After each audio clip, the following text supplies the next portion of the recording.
আসসালামু আলাইকুম। অ্যাডমিশনে একটা কমন প্রবলেম হচ্ছে, ভাই অনেক পড়তেছি কিন্তু পড়াটা গুছিয়ে নিয়ে আসতে পারছি না। দেখা যাচ্ছে ১ সপ্তাহ আগে যে চ্যাপ্টার পড়লাম, সেই চ্যাপ্টারটা আমি ১ সপ্তাহ পরে আসলে আমি অনেক কিছুই আমার গুছানো হচ্ছে না, বা কোনো একটা এক্সাম দিতে গেলে দেখা যায় যে আমি অনেক কোয়েশ্চেনই পারছি না। সো এই প্রবলেমটা অনেক স্টুডেন্টদের ক্ষেত্রে হচ্ছে। সো আমি একটু বলি তোমাদেরকে এই প্রবলেমটা কিভাবে ওভারকাম করবা এবং তোমরা আসলে অ্যাডমিশনে কিভাবে এখান থেকে ভালো করতে পারো। একটু মনোযোগ দিয়ে শোনো। প্রথম যে একটা মিসকনসেপ্ট তোমাদের মাঝে হয়তো বা এটা বিরাজমান, সেটা হচ্ছে তোমরা অ্যাডমিশনটাকে শর্ট টার্মে চিন্তা করো। বাট অ্যাডমিশন কিন্তু ভাই কখনো শর্ট টার্ম না। অ্যাডমিশন জিনিসটা হচ্ছে কি তোমার একটা লং টার্ম। লং টার্ম বলতে কি বুঝাই, তোমার ধরো এখনো কিন্তু ওই রকম সময় আসে নাই যে ১ সপ্তাহ পরে পরীক্ষা, ১০ দিন পরে পরীক্ষা, ১৫ দিন পর পরীক্ষা। এই টাইমটা কিন্তু এখনো আসে নাই। এখনো তোমার মিনিমাম ১.৫ মাস, ২ মাস, ৩ মাস, ৪, ৫, ৬ মাসও কিন্তু এখনো বিভিন্ন এক্সামের জন্য বাকি আছে। ঢাকা ইউনিভার্সিটি এক্সাম এখনো ১.৫ মাসের মতো বাকি আছে। মেডিকেলের এক্সাম অলমোস্ট তোমার ১ মাসের উপরে কিন্তু এখনো বাকি আছে।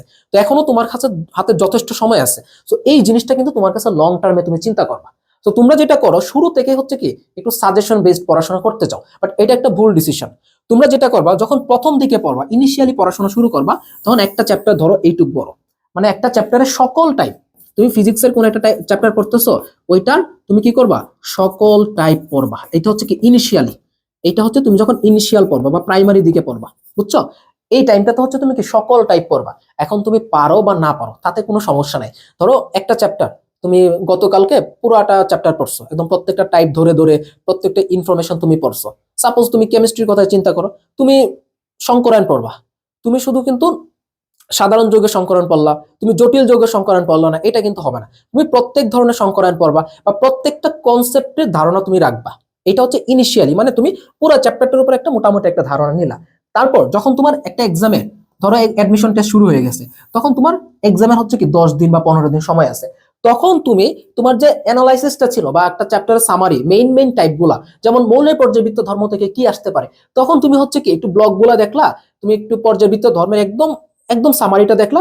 এরপর হচ্ছে ধরো তুমি ফাজানা নীতি দেখলা, সংকরায়নটা দেখলা, আর হচ্ছে কি অক্সাইড গুলো দেখলা, তোমার কিন্তু কভার হয়ে যাবে। এটা হচ্ছে কি তোমার এক্সামের আগের মুহূর্তে, বুঝাইতে পারছি? তখন হচ্ছে তুমি একদম শর্ট করে নিয়ে আসবা, বুঝছো?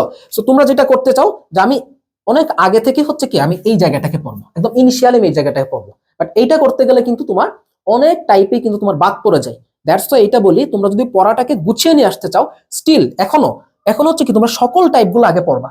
তারপরে যখন এক্সামের মুহূর্তে চলে আসবে, তখন হচ্ছে কি তোমরা এই জিনিসগুলো করবা। বুঝাইতে পারছি? তো এতে করে হচ্ছে কি, এখন ধরো তুমি একটা চ্যাপ্টার পড়ছো, ফুল চ্যাপ্টারটাই পড়ছো, একটা ফুল চ্যাপ্টারে কিন্তু যথেষ্ট পরিমাণে ইনফরমেশন থাকে। তো এটার উপর যখন তুমি এক্সাম দিবা, স্বাভাবিকভাবে তোমার খুব বেশি ভালো মার্ক আসবে না। বাট আস্তে আস্তে তুমি যখন রিভিশন দিবা, রিভিশন দিয়ে দিয়ে যখন এটাকে সামারাইজ করে নিয়ে আসবা, তখন কিন্তু তোমার আবার ভালো মার্ক আসা শুরু করবে। সো এইভাবে তুমি পড়াটাকে গুছিয়ে রাখতে পারবা। আর কিছু ইনফরমেশন থাকবে যেগুলো খুবই রিয়ার আসে অ্যাডমিশন টেস্টে, বাট সেগুলো তোমাকে এখন পড়তে হবে। কেন পড়তে হবে বলি, ২৫-২৬-এর অ্যাডমিশন একটু ডিফিকাল্ট হবে, এটা মাথায় রেখে তোমরা পরীক্ষাগুলো দিবা এবং এটা মাথায় রেখে তোমরা প্রিপারেশনগুলো নিও। কারণ প্রত্যেকটা এক্সামই হার্ড হচ্ছে। এইচএসসির কথা বলো, হার্ড হচ্ছে। মানে অনেক কিছু আমাদেরকে ইঙ্গিত দিচ্ছে যে এইবারের এক্সামটা আসলে একটু হার্ড হবে। দ্যাটস ওয়াই একটা চ্যাপ্টারের উপর তোমার সম্পূর্ণ কনসেপ্টটা ক্লিয়ার রাখতে হবে। শুধুই পড়লাম এরকম না, টাইপগুলোর কনসেপ্ট ক্লিয়ার রাখতে হবে, যাতে ব্যতিক্রম কোয়েশ্চেন দিলে, একটু ট্রিকি কোয়েশ্চেন দিলে সেটা তুমি অ্যান্সার করতে পারো। এইভাবে একটু সময় নিয়ে হচ্ছে কি চ্যাপ্টারগুলো শেষ করবা। আরেকটা ভুল তোমরা করো, যে চাও কি যে একদিন আমি ৩টা ৪টা চ্যাপ্টার এখন রিভিশন দিব, বাট এখনো রিভিশনের ফেজে তোমরা আসো নাই। এখনো হচ্ছে কি তোমরা ইনিশিয়াল ফেজে কিন্তু আছো, মানে মেইন কনসেপ্টে ফেজে আসো।